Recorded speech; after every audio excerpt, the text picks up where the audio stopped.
एक छोटे से गांव में रहने वाला अमन बचपन से ही बड़े बड़े सपने देखा करता था। उसकी आंखों में एक चमक थी और दिल में एक जिद कि वह एक दिन अपने परिवार और गांव का नाम रोशन करेगा।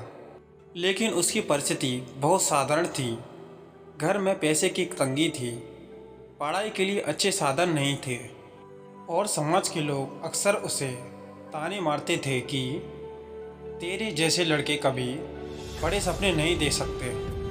अमन को ये ताने सुनकर तकलीफ़ तो होती थी, लेकिन उसने कभी हार नहीं मानी।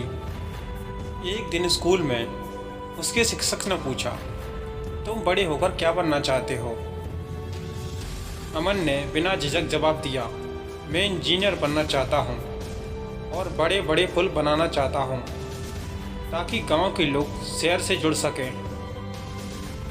यह सुनकर पूरी कक्षा हंस पड़ी, लेकिन शिक्षक ने उसकी बात को गंभीरता से लिया और कहा, सपने देखना बहुत अच्छी बात है, लेकिन उन्हें पूरा करने के लिए मेहनत और धैर्य सबसे ज़रूरी है।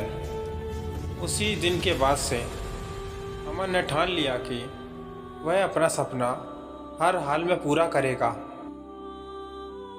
गांव में बिजली की समस्या थी, तो वह खेतों में काम करता था और रात को लालटेन की रोशनी में पढ़ाई करता था। कई बार उसे भूखा सोना पड़ता, लेकिन उसने अपने लक्ष्य से कभी नज़र नहीं हटाई। एक दिन उसने एक बड़े शहर की कॉलेज की परीक्षा के बारे में सुना। उस परीक्षा में अगर वह पास हो जाता है तो उसे स्कॉलरशिप मिल सकती थी। अमन ने अपनी सारी ताकत झोंक दी और दिन रात पढ़ाई की। परीक्षा के दिन वह अपने गांव से 10 किलोमीटर पैदल चलकर सेंटर पहुंचा और अपनी परीक्षा दी। जब परिणाम आया तो अमन ने पूरे ज़िलों में टॉप किया था।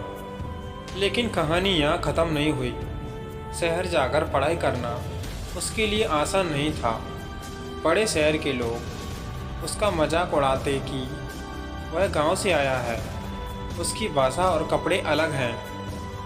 लेकिन अमन ने इन बातों पर ध्यान नहीं दिया। उसने केवल अपने लक्ष्य पर फोकस किया। 4 साल बाद अमन ने अपनी इंजीनियरिंग की पढ़ाई पूरी कर ली।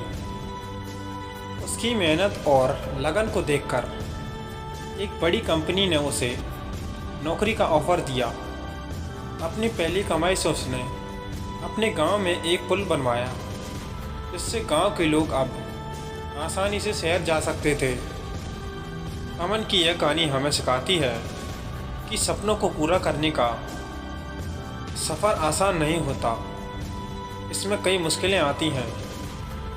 तो दोस्तों, यह थी अमन की कहानी। अगर वीडियो अच्छी लगी हो तो आप लाइक कर सकते हैं, शेयर कर सकते हैं और चैनल को सब्सक्राइब कर सकते हैं। धन्यवाद।